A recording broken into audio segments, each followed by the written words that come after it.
ओम शांति। आज 6 अप्रैल 2026 के बाबा के अनमोल मधुर महावाक्य सुनेंगे। आज की मुरली में बाबा कहते हैं, बच्चे, बाप है ओशन ऑफ नॉलेज, अर्थात ज्ञान की अथॉरिटी है। इसीलिए बाबा जो कुछ भी सुनाते हैं वो सत्य है। बाबा आकर हम बच्चों को ड्रामा के आदि मध्य अंत का रहस्य बताते हैं कि यह सृष्टि चक्र कैसे चलता है। बाबा कहे, बाबा सब कुछ जानने के बावजूद भी एक सेकंड पहले भी ये नहीं बताएंगे कि क्या होने वाला है। क्यों? क्योंकि बाबा कहे यह कायदा ही नहीं है, ड्रामा में ये लॉ नहीं है। और इसीलिए बाबा कहते मैं भी ड्रामा के वश हूं, पहले नहीं सुना सकता हूं कि क्या होगा। बाबा कहे परंतु जो होगा वो कल्याण होगा, इसलिए तुम चिंता नहीं करो, सब चिंताओं को छोड़ दो। ड्रामा एक्यूरेट हूबहू चल रहा है, तुम्हें चिंता करने की आवश्यकता नहीं, हर बात में कल्याण समाया हुआ है। तो सुनते हैं आज के बाबा के अनमोल मधुर महावाक्य। ओम शांति। मीठे बच्चे, बाप के पास जो वक्खर है यानी जो सामान है उसका पूरा ही अंत तुम्हें मिला है, तुम उसे धारण करो और कराओ। आज की मुरली से प्रश्न है, त्रिकालदर्शी बाप ड्रामा के आदि मध्य अंत को जानते हुए भी कल की बात आज नहीं बताते हैं, क्यों? उत्तर है, बाबा कहते बच्चे, अगर मैं पहले ही बता दूं तो ड्रामा का मजा ही निकल जाए, मजा ही ना आए। फिर तो ये लॉ नहीं कहता, सब कुछ जानते हुए मैं भी ड्रामा के वश हूं, पहले सुना नहीं सकता। इसलिए क्या होगा तुम उसकी चिंता छोड़ दो।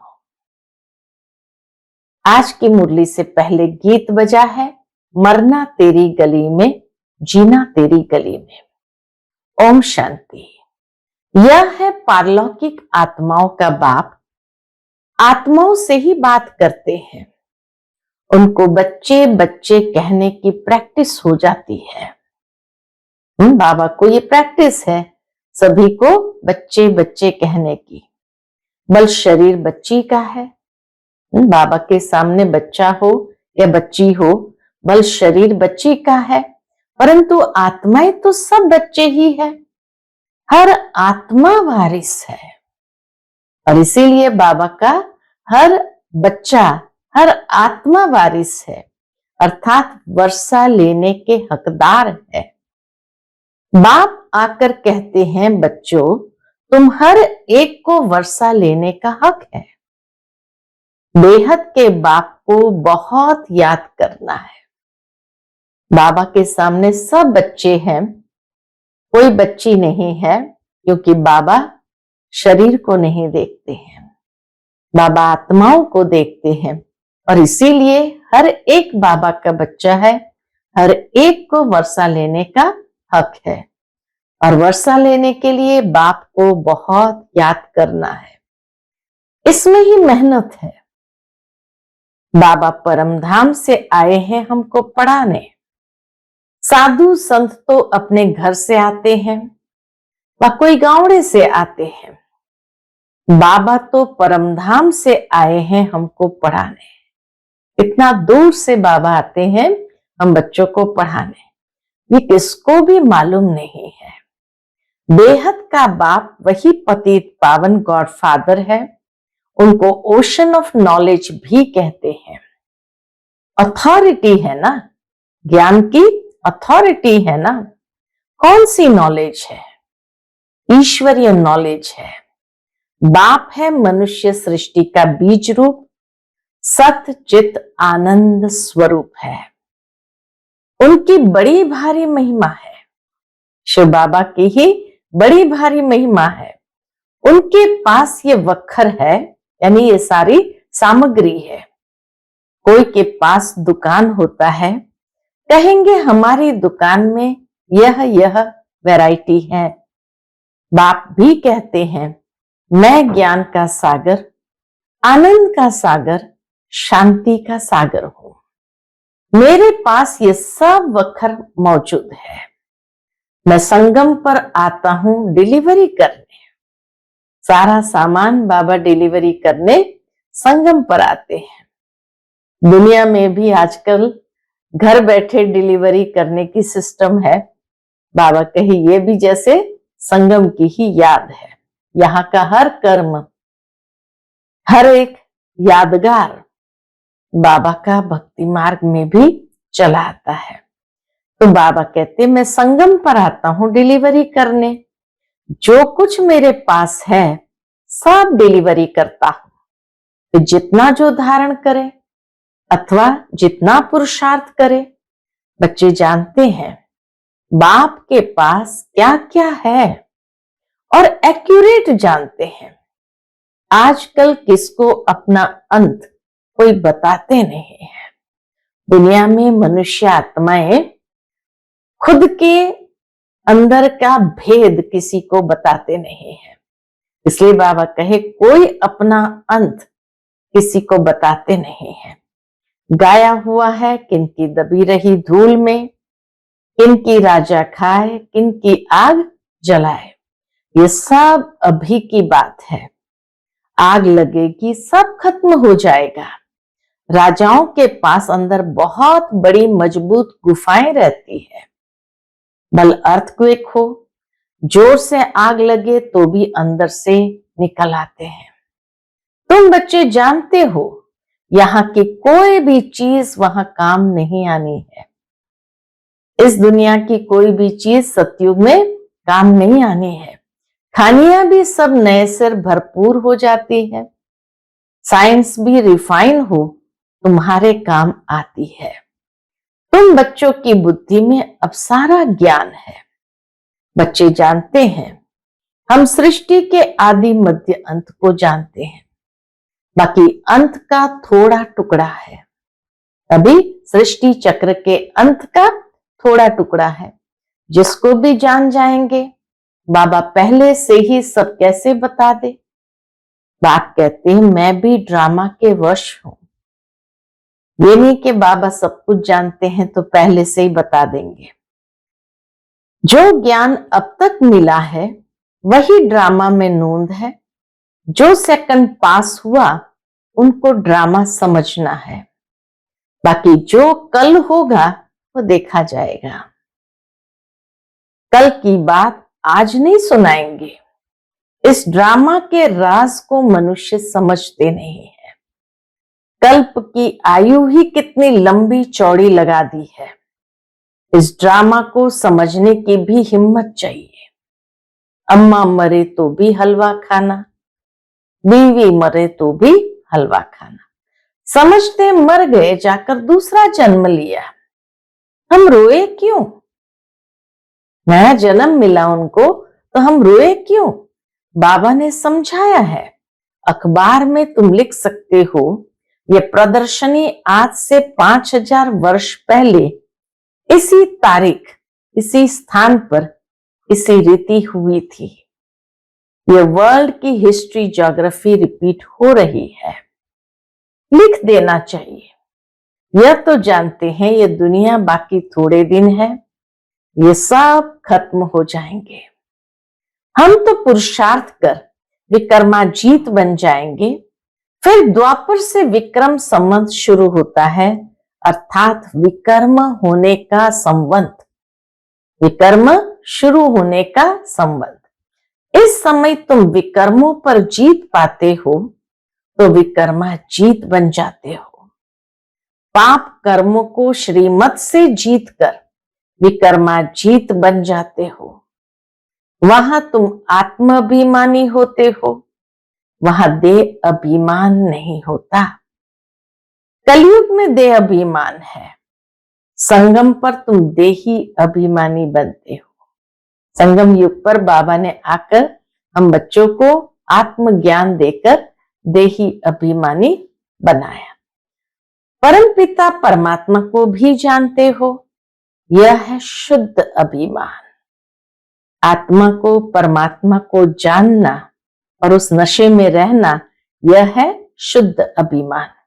तुम ब्राह्मण सबसे ऊंच हो, तुम हो सर्वोत्तम ब्राह्मण कुलभूषण। ये नॉलेज सिर्फ तुमको मिलती है, दूसरे किसको मिलती नहीं। तुम्हारा यह सर्वोत्तम कुल है। गाया भी जाता है, अति इंद्रिय सुख गोपी वल्लभ के बच्चों से पूछो। गाया जाता है, अति इंद्रिय सुख गोपी वल्लभ के बच्चों से पूछो। तुमको अब लॉटरी मिलती है, कोई चीज मिल जाती है, उसकी इतनी खुशी नहीं होती है। जब गरीब से शाहूकार बन जाते हैं तो खुशी होती है। तुम भी जानते हो, जितना हम पुरुषार्थ करेंगे उतना बाप से राजधानी का वर्षा लेंगे। जो जितना पुरुषार्थ करेगा उतना पाएगा। मुख्य बात बाप कहते, बच्चे अपने मोस्ट बिलवेड बाप को याद करो। वह सबका बिलवेड बाप है। वही आकर सबको सुख शांति देते हैं। अभी देवी देवताओं की राजधानी स्थापन हो रही है, वहां किंग क्वीन नहीं होते। देवी देवताओं की राजधानी में किंग क्वीन नहीं होते, वहां कहेंगे महाराजा महारानी। अगर भगवान भगवती कहे तो फिर यथा राजा रानी तथा प्रजा सब भगवान भगवती हो जाए। इसलिए भगवान भगवती कहा नहीं जाता। सतयुग के देवी देवताओं को भगवान भगवती कहा नहीं जाता। देवी देवताएं सब है, लेकिन जिनको राजधानी का वर्षा मिलता है उसको महाराजा महारानी कहते हैं। तो बाबा कहते भगवान एक है, मनुष्य को भगवान नहीं कहा जाता। सूक्ष्म वतनवासी ब्रह्मा विष्णु शंकर को भी देवता कहते हैं। स्थूल वतनवासी को हम भगवान भगवती कैसे कहेंगे?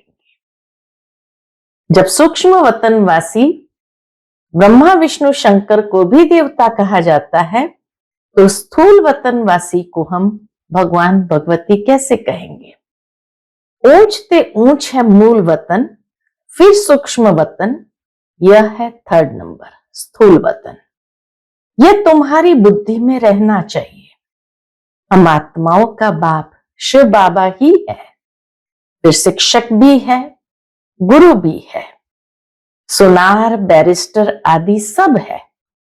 बाबा हमारा सुनार भी है, बैरिस्टर भी है, दुकानदार भी है, सब है। सबको रावण की जेल से छुड़ाते हैं। शिव बाबा कितना बड़ा बैरिस्टर है, तो ऐसे बाप को क्यों भूलना चाहिए? जो रावण की जेल से छुड़ाते, ऐसे बाप को क्यों भूलना चाहिए? क्यों कहते बाबा हम भूल जाते हैं? माया के बहुत तूफान आते हैं।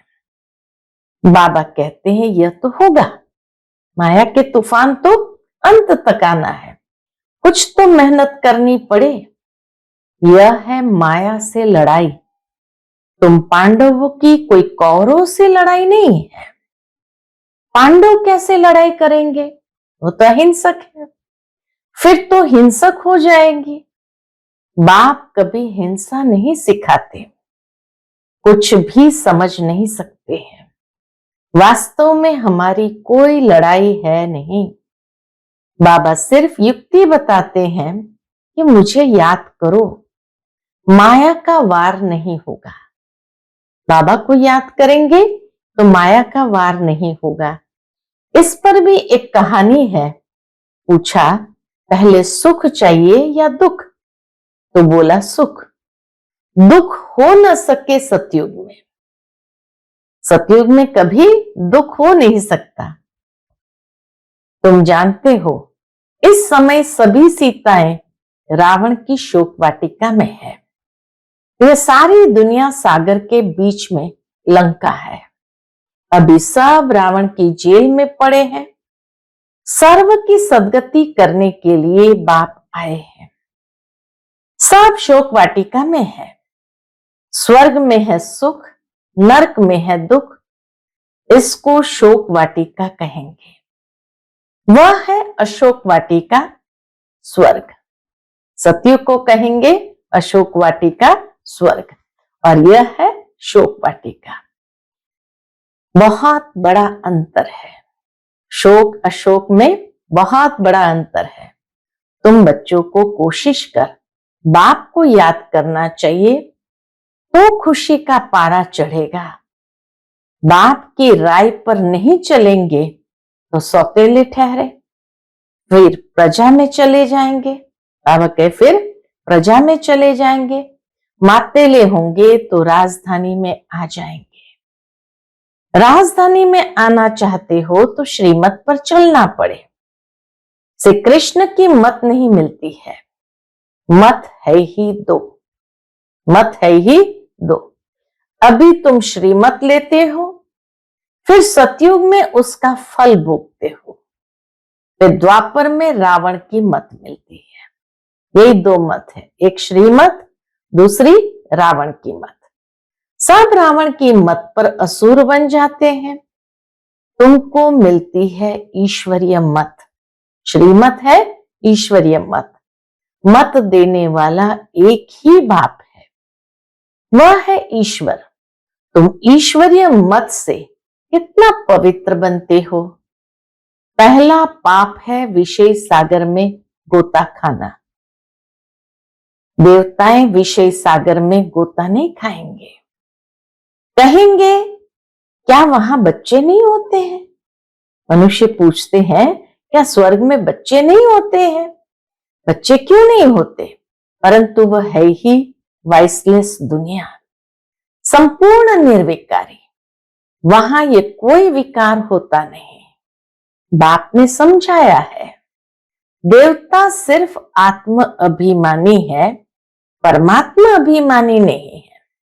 तुम आत्म अभिमानी भी हो, परमात्मा अभिमानी भी हो। पहले दोनों नहीं थे। सतयुग में परमात्मा को नहीं जानते, आत्मा को जानते हैं कि हम आत्मा ये पुराना शरीर छोड़ फिर जाए नया शरीर लेंगे। पहले मालूम पड़ जाता है अब पुराना छोड़ नया लेना है। बच्चा होता है तो भी पहले से साक्षात्कार हो जाता है। योग बल से तुम सारे विश्व के मालिक बन जाते हो। तो क्या योग बल से बच्चे नहीं हो सकते हैं? योग बल से सारे विश्व के मालिक बन सकते हैं, तो क्या योग बल से बच्चे नहीं होते हैं? योग बल से कोई भी चीज को तुम पावन बना सकते हो, परंतु तुम याद भूल जाते हो। योग बल से बहुत असंभव चीज भी संभव हो सकती है, परंतु बाबा कहे ये याद ही तुम भूल जाते हो। कोई को अभ्यास पड़ जाता है। बहुत सन्यासी लोग भी कहते हैं जिनको भोजन का कदर रहता है तो उस समय बहुत मंत्र पढ़कर फिर खाते हैं। हम पहले के जमाने में मंत्र पढ़ करके जल हाथ में लेकर के फिर उस जल को अर्पित करके फिर भोजन स्वीकार करते थे। तो बाबा कहते हैं कई सन्यासी लोग भी होते हैं जिनको भोजन का कदर रहता है, तो उस समय बहुत मंत्र पढ़कर फिर खाते हैं।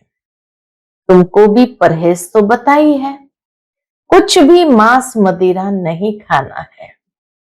तुम देवता बनते हो ना, देवताएं कभी कीचड़ पट्टी नहीं खाते, तो ऐसा पवित्र बनना है। बाप कहते हैं मेरे द्वारा तुम मुझे जानने से सब कुछ जान जाएंगे, फिर जानने का कुछ रहेगा नहीं। सतयुग में फिर पढ़ाई भी और होती है। इस मृत्यु लोक की पढ़ाई का अब अंत है। मृत्यु लोक की सारी कारोबार खत्म हो, फिर अमर लोक की शुरू होगी। इतना बच्चों को नशा चढ़ना चाहिए। अमर लोक के मालिक थे। तुम बच्चों को अतीन्द्रिय सुख, परम सुख में रहना चाहिए।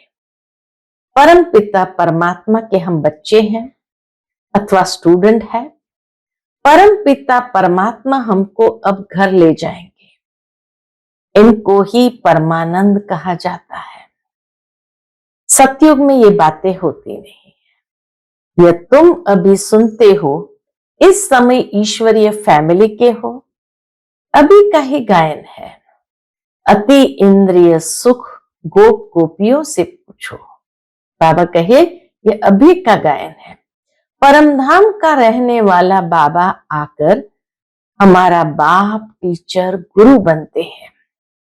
तीनों ही सर्वंट ठहरे, तीनों ही हमारी सेवा में है। कोई अभिमान नहीं रखते हैं। न शिव बाबा को अभिमान है, न परम शिक्षक को अभिमान है, न परम सतगुरु को अभिमान है। कहते हैं हम तुम्हारी सेवा कर तुमको सब कुछ दे निर्वाण धाम में बैठ जाएंगे। तो सर्वंट हुआ ना। वाइस रॉय आदि हमेशा सही करते हैं तो ओबीडियंट सर्वेंट लिखते हैं। बड़े बड़े आदमी बाबा कहे वाइसरॉय जैसे उस जमाने में जब सही करते थे, सिग्नेचर करते थे, तो ओबीडियंट सर्वेंट अर्थात आपका आज्ञाकारी सेवक ऐसा लिखते थे। बाबा भी निराकार निरहंकारी है, कैसे बैठ पढ़ाते हैं। इतनी ऊंची पढ़ाई और कोई पढ़ा न सके, इतनी पॉइंट्स कोई दे नहीं सकते। मनुष्य तो जान नहीं सकते। इनको कोई गुरु ने नहीं सिखाया। ब्रह्मा बाबा को कोई गुरु ने नहीं सिखाया। गुरु होता तो बहुतों का होता, कोई एक व्यक्ति का गुरु थोड़ी होता है, बहुतों का होता। एक का होता है क्या? यह बाप ही पतितों को पावन बनाते हैं।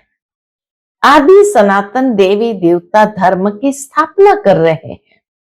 बाबा कहते हैं मैं कल्प कल्प कल्प के संगम युगे आता हूं। कहते हैं ना बाबा हम कल्प पहले भी मिले थे। बाप ही आकर पतितों को पावन बनाएंगे। 21 जन्मों के लिए तुम बच्चों को पावन बनाता हूं। तो ये सब धारणा करनी चाहिए, फिर बताना चाहिए। बाबा ने क्या समझाया? बाप से हम भविष्य 21 जन्मों का वर्षा लेते हैं। वे याद रहने से फिर खुशी में रहेंगे। ये परम आनंद है। बाबा की याद में रहना ये परम आनंद है। मास्टर नॉलेजफुल ब्लिसफुल ये सब वरदान बाप से अभी तुमको मिलते हैं। सतयुग में तो बुद्धू कहेंगे। बाबा कहे सतयुग में तो बुद्धू होंगे। इन लक्ष्मी नारायण को तो कुछ भी नॉलेज नहीं। इन्हों को होती तो परंपरा से चली आती। तुम जैसा परम आनंद देवताओं को भी नहीं हो सकता है। तभी तो कहा जाता तीन्द्रिय सुख पूछना है तो गोपी वल्लभ के गोप गोपियों से पूछो। तो बाबा कहे तुम जैसा परम आनंद देवताओं को भी नहीं हो सकता है। अच्छा, मीठे मीठे सिकिलते बच्चों प्रति माता पिता बाप दादा का याद प्यार और गुड मॉर्निंग।